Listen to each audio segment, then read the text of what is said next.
자, 이제 우리는 룻기를 보면서 사실 절기로 치면은 맥추절입니다. 보리 추수할 때. 그러나 본질은 똑같습니다. 감사.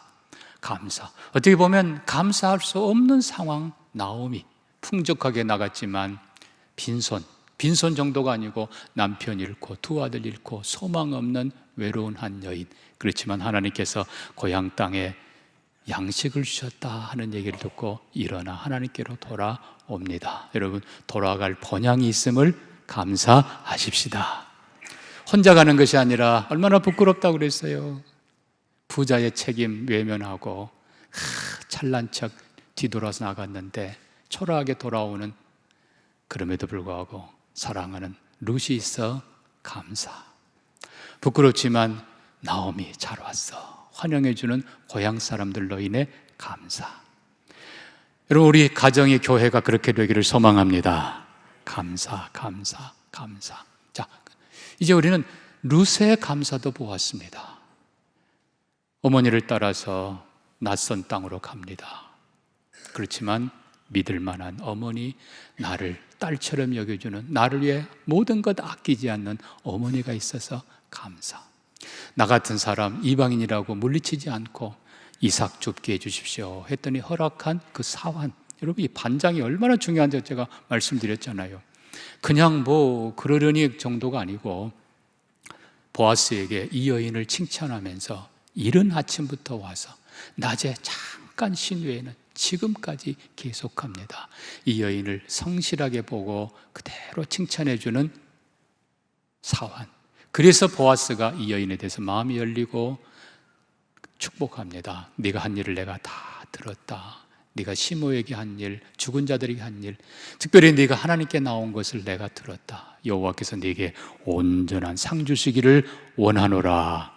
여기서 끝나지 않습니다. 이제 오늘 본문 보면요, 다른 밭에 가지 마라. 내 밭에서 얼마든지 추수 끝날 때까지 계속 죽으라. 거기서 끝나지 않습니다. 와서 함께 식사도 해라. 여러분, 이 말은 가족으로 받아준다는 것입니다. 이방인이지만 와서 함께 식탁을 나누는 것은 가족 중에 하나로 받는 거예요. 그러니까 그때 당시에 부자를 중심으로 한 이 공동체가 형성이 되는 것입니다. 보아스는 그들을 위해서 가족처럼 대우하고 최선을 다해 배려해 주었고, 이방인 룻도 거기 들어와서 가족처럼 보호받고 먹고 살도록 도와준 것입니다. 이 룻의 입장에서는 얼마나 감사합니까? 한 걸음 더 나가서 이 보아스가, 그 좋은 사람이 결국은 남편이 돼주고, 그리고 여러분, 더 중요한 겁니다. 하나님께서 아들을 주셨는데 보아스와 룻 사이에 오벳을 낳으니라. 이 오벳이 이새를 낳고 이새는 다윗 왕을 낳으니라. 여러분, 이 룻의 입장에서 한번 보십시오. 좋은 남편 주신 것도 너무너무 감사한데 알고 보니까 그 집안이 명문 가문이라. 그리고 오벳을 주셨는데, 아들을 주셨는데 그 다음 손자 때 가보니까 다윗 왕이 태어나는 집안. 여러분, 결국은 뭐예요? 룻은 이방 여인, 지극히 평범한 여인이에요. 특별한 거 아무것도 없어요. 그러나 시어머니 잘 섬기고 믿음으로 하나님께 나와 성실하게 이삭을 주우면서도 감사하며 산 것뿐인데, 하나님께서 룻을 하나님의 구원 역사에 다윗 왕의 왕가로 세워주시고 예수 그리스도의 조상으로 세워주십니다. 성경의 역사의 주인공으로 세워주신 거예요. 여러분, 얼마나 감사해요. 마찬가지입니다. 우리도 하나님께서 이렇게 하나님 나라의 주인공들로 세워주십니다. 룻의 감사가 우리의 감사가 되기를 축복합니다. 자, 이제 사실 룻기의 진짜 주인공은 룻이 아니라, 룻은 은혜 받은 사람이에요. 은혜를 베푸는 보아스라는 사람입니다. 자, 2장 1절에 보아스에 대한 설명이 나옵니다. 나오미의 남편 엘리멜렉의 친족으로 어떤 사람이라고요? 2장 1절에 제 얼굴 보지 말고 성경에 뭐라고 돼 있어요? 유력한 자가 있으니 그의 이름은 뭐더라? 보아스더라. 여기 유력한 자, 이 말의 원뜻은 세 가지입니다. 첫째는 그는 용사라. 두 번째는 재력 있는 사람이라. 그리고 세 번째는 영향력이 큰 존경받는 사람이라. 여러분, 모든 남자들이 이렇게 되기를 축복합니다. 그러니까 여러분, 나오미와 룻은 사실 고난 속에서 아무것도 없어도 그래도 감사. 이삭 주우면서도 감사. 그러나 여러분, 이 보아스를 보면요, 사실 감사할 것이 차고 넘치는 사람이에요. 먼저 이 보아스는 명문 가문의 자손입니다. 아까 얘기한 대로 거기서 누가 나오고요? 다윗 왕이 나오고 메시아가 나오고. 근데 더 중요한 건, 우리가 민수기를 펼치면 이스라엘 백성들 광야에서 하나님께서 각 지파마다 지휘관을 선정하십니다. 근데 거기 보면 유다 지파의 지휘관은 암미나답의 아들 나손이요. 누구라고요? 나손. 삼손 아니에요. 나손이요. 근데 이 나손, 그 다음에 이제 2장 가면요, 성막을 중심으로 동서남북에 세 지파씩 진을 치는데, 동쪽 해 뜨는 쪽으로 이제 진군합니다. 해 뜨는 쪽에 진치는 지파가 바로 유다 지파인데, 또 한 번 나옵니다. 유다 지파의 지휘관은 나손이요. 그 다음에 또 7장 가면은 성막에 하나님께 봉헌하는 12지파의 지휘관들의 이름이 나오는데, 이거는 완전히 1번으로 나와요. 맨 첫날 하나님께 봉헌한 자, 최선을 다해서 하나님께 예물을 드린 자는 유다 지파의 나손이요. 그뿐입니까? 10장에는 이제 동방 해 뜨는 쪽을 향해서 이스라엘 백성들이 이제 진군합니다. 근데 맨 앞에 선두 지파가 유다 지파요. 유다 지파의 선두 지휘관이 나손이라. 이 나손이 바로 보아스의 할아버지입니다. 남 얘기하듯이 꼭 그런 애야 돼. 여러분, 유다 지파는 이스라엘의 가장 큰 지파하고 여호수아가 대장인 건 사실이지만 사실 유다 지파가 모든 거 다 했어요. 그 다음에 보면 이 나손이 그의 아들 여리고에 정탐을 보냅니다. 그리고 라합을 만나고 결혼을 합니다. 그의 이름이 살몬입니다. 살몬. 그리고 살몬은 라합에게서 보아스를 낳고, 그러니까 보아스는 할아버지가 유다 지파의 지휘관, 출애굽의 맨 처음 인솔자 나손, 그리고 그의 아버지가 여리고에 정탐 나갔던 그 사람 살몬. 여러분, 중요한 건요, 이 보아스의 가문이 믿음의 명문 가문이고 모든 좋은 일에 항상 앞장섰던 최고의 가문. 여러분, 저는 우리 동명교회에 이런 가문이 많이 일어나기를 소망합니다. 정말 이게 축복이에요, 여러분. 믿음의 가문, 명문 가문. 그런데 그 정도가 아니라 오늘 본문에 또 뭐라고 했어요? 유력한 자라고 했습니다. 이 유력하다, 그냥 가문만 좋은 사람이 아니라 그의 재산도 넉넉한 사람이고, 하여튼 그냥 선한 일에 앞장서는 용사이고, 그리고 선한 영향력 아주 그냥 유력한 사람. 그래서 오늘 본문 보면 그가 밭에 나가서 자기 일꾼들을 축복합니다. 아까 말씀드린 대로 여러분, 이 일꾼들을 그때는 가족으로 여겼습니다. 축복하니까 여호와께서 너희와 함께 하시기를 원하노라. 그랬더니 또 일꾼들이 주인을 축복합니다. 여호와께서 당신에게 복 주시기를 원합니다. 여러분, 사실 우리의 일터가, 우리의 가정이, 우리 교회가 서로 축복하는 자리가 되기를 원합니다. 근데 중요한 건 이 축복의 두 개가 바뀌지 않았나 싶어요. 다른 말로 하면 보아스는 이미 부자인데 하나님이 당신에게 더 복 주시기를 원합니다. 이게 맞는 거예요. 사랑하는 성도 여러분, 정말 당신 같은 사람은 복을 더 받아야 됩니다. 왜요? 당신을 통해 우리가 그 복을 누리기 때문입니다. 이런 사람들 되기를 바랍니다. 하나님이 더 복을 주셔서 더 많은 선한 영향력, 더 많은 선한 역사 이루는 사람들이 되기를 주의 이름으로 축복합니다. 이 낮은 사람들을 배려하고 존중해주고, 그리고 그들로부터 당신이야말로 복받기를 원합니다. 여러분, 이게 그 서양의 그 유명한 노블레스 오블리주, 바로 그거지 않습니까? 그래서 귀족의 의무. 근데 원뜻은 이렇답니다. 노블레스의 원뜻은 닭벼슬이래요. 이건 명예를 상징합니다. 그 다음에 오블리주의 원뜻은 계란 노른자. 이건 무슨 말이겠어요? 명예를 가진 자는 남을 배려하는, 돕는 사람이어야 한다. 보아스가 그런 사람이에요.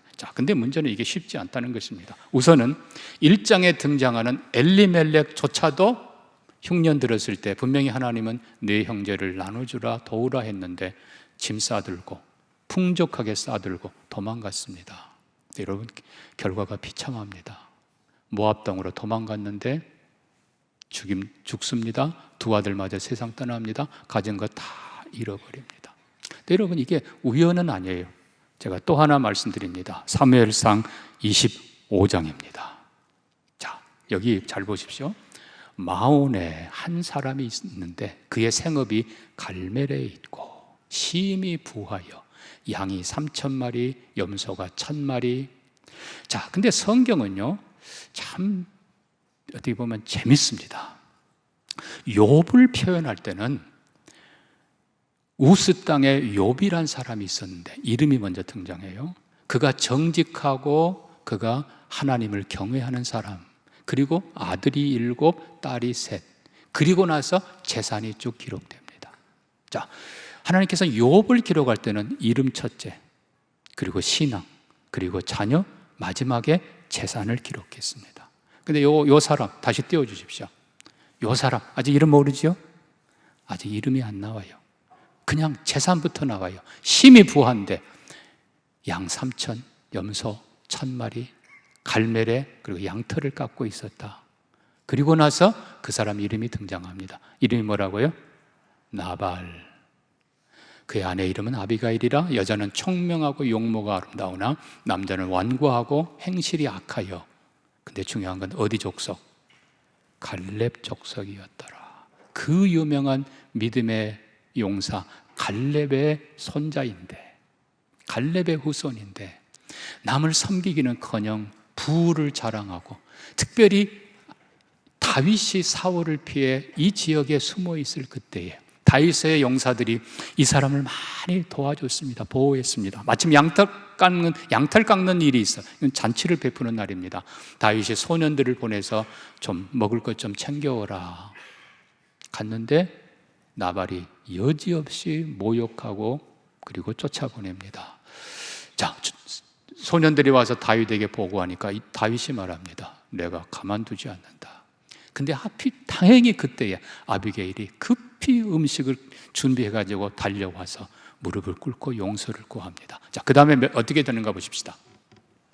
아비가일이 나발에게 다시 돌아옵니다. 오니까 그가 왕의 잔치를 배설하고 크게 취하여 마음에 기뻐함으로 아비가일이 밝는 아침까지는 말하지 않다가, 자, 아침에 나발이 포도주에서 깬 후에 말합니다. 다윗이 당신을 죽이려 하고 이런 일이 있었습니다.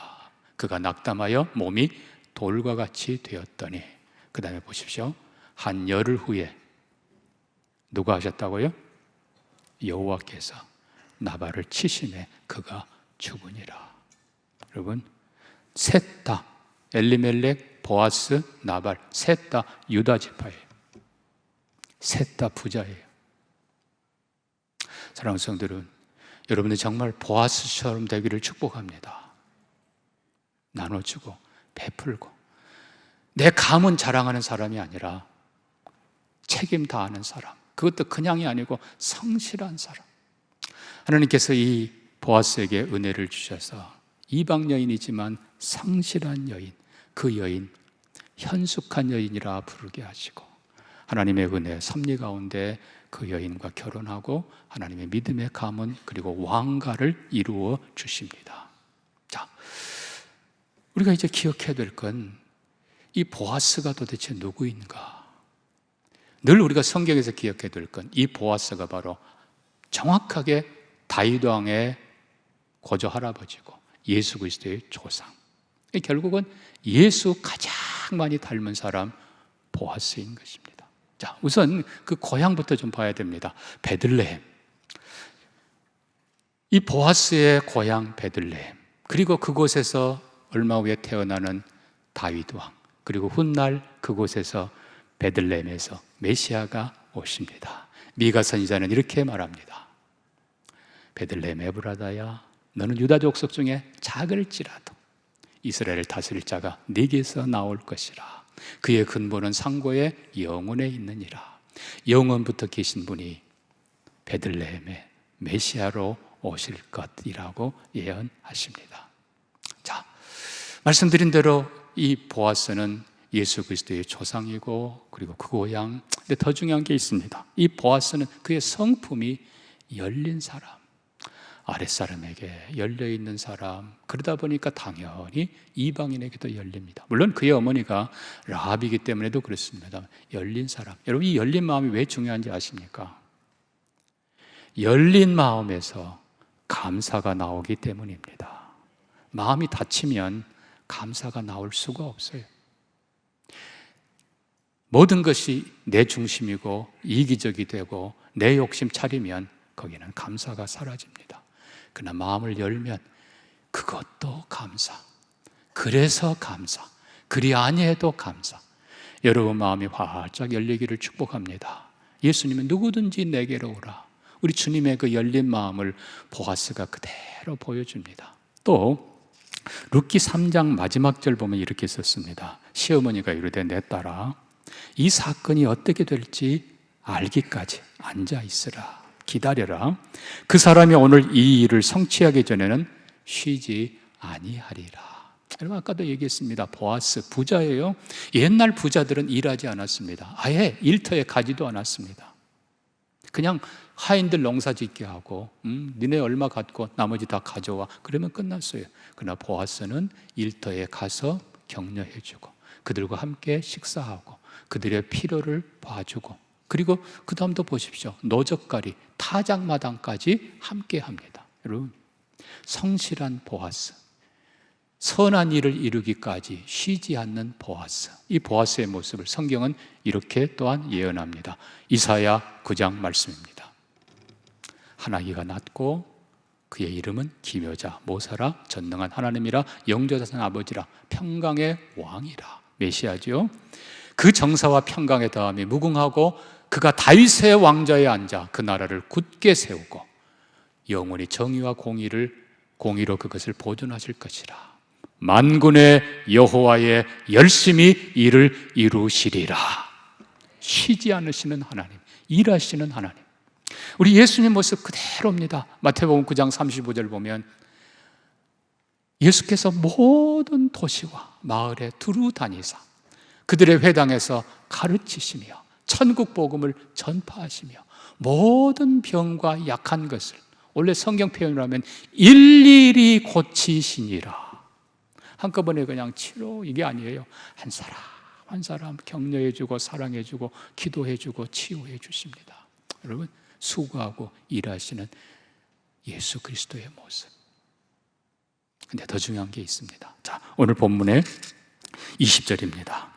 나오미가 며느리에게 이르되 그가 여호와께 복받기를 원하노라. 그가 살아있는 자와 죽은 자에게 은혜 베풀기를 그치지 아니하는도다 하고 나오미가 또 그에게 이르되 그 사람은 우리와 가까우니 우리 기업을 물을 자 중 하나이니라. 여러분 이게 이 기업 물을 자, 이게 룻기서의 최종 키입니다. 기업 물을 자, 이걸 히브리어로 고엘 그럽니다. 뭐라고요? 고엘. 여러분 웬만하면 기억해 두십시오. 고엘입니다. 뭐라고요? 고엘. 기업 물을 자. 자, 하나님께서는 이스라엘 백성들에게 가나안 땅을 주시면서 지파별로 주시면서 또 가족별로 주시면서 이 땅을 너희가 빼앗기지 말고 이 땅에서 너희 자녀 대대로 복되게 살아라. 하나님이 그렇게 주셨어요. 자, 그런데 가나안에서 이 땅을 파는 거예요. 엄밀하게 말하면 유대인들은 땅을 파는 게 아니라 희년이 올 때까지 경작권을 파는 겁니다. 그런데 희년이 올 때까지 경작권을 다시 주고 사지 않으면 그 땅을 영원히 빼앗기는 거예요. 그러니까 하나님께서는 이걸 막기 위해서 이스라엘 모든 백성들이 형제가 어려우면 그 형제든지 가까운 친척이 그의 기업을 대신 사주고 돈을 대신 내고 다시 되찾아 줘라. 이 제도를 두셨습니다. 근데 또 억울한 일을 당했을 때 대신 형제가 그 일을 해결해 주도록 하십니다. 근데 또 더 중요한 것은 형제가 자녀가 없이 죽었을 때는, 여러분 옛날에는 여인은 혼자 살아갈 수가 없었습니다. 그를 가족으로 맞아주고 그리고 그를 통해서 자녀를 낳게 하고 형의 이름으로, 그 형제의 이름으로 가문을 회복시켜 주게 하라. 여기 이제 더 중요한 게 하나가 들어갑니다. 그러니까 고엘, 기업 물을 자는 땅의 기업, 가문의 기업, 혹은 원수 갚는 이 정도가 아니에요. 최악의 경우가 또 하나 등장합니다. 자, 민수기 5장 8절을 봅니다. 잘 보십시오. 만일 죄값을 받을 만한 친척이 없으면 그 죄값을 여호와께 드려 제사장에게 돌릴 것이니. 이게 무슨 말일까요? 자, 여기 중요한 부분이 나옵니다, 여러분. 자, 내가 누군가에게 피해를 입혔습니다. 그러면 내가 그에게 보상을 해줘야 됩니다. 보상을 해줘야 돼요. 그런데 보상받을 사람이 죽었어요. 그러면 누구에게?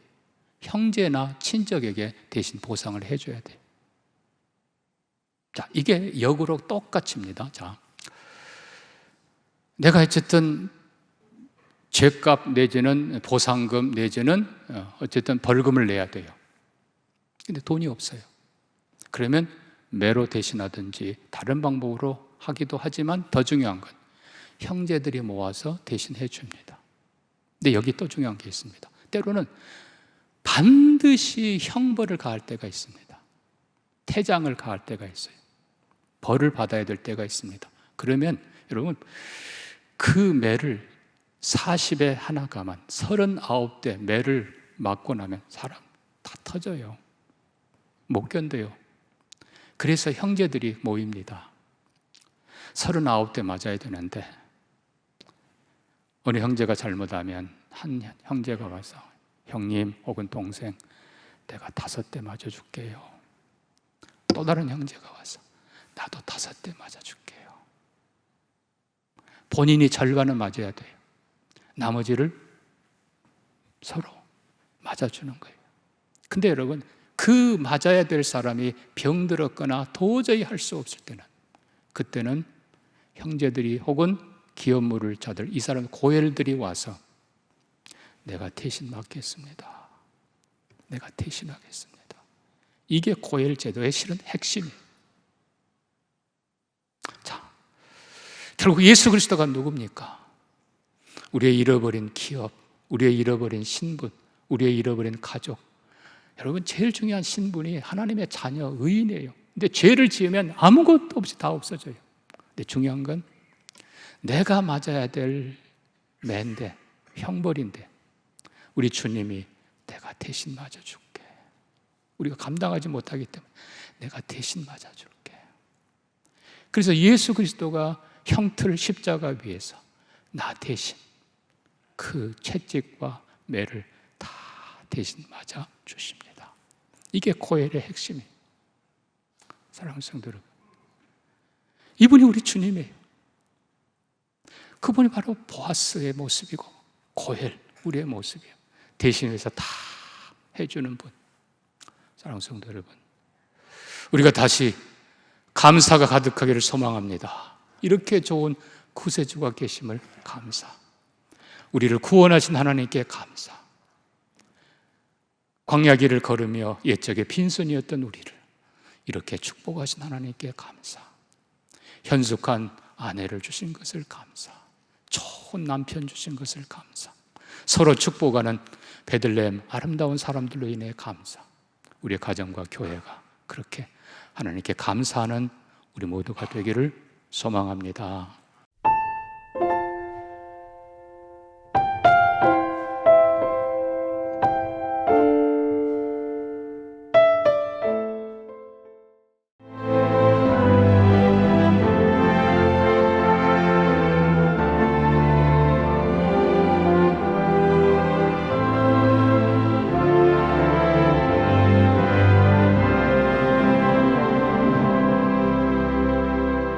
올해 당신의 산타는 누구인가요? 제7회 담양 산타 축제. 가족이 함께, 친구가 함께, 연인이 함께 서로의 산타가 되는 곳. 밤하늘을 물들이는 환상의 빛, 심장을 두드리는 EDM과 담양을 들썩이게 할 인기 가수들의 라이브 무대까지. 올겨울 담양에서 가장 빛나는 밤을 즐기세요. 산타와 함께 즐기는 7번째 크리스마스 파티. 담양 산타 축제에서 만나요.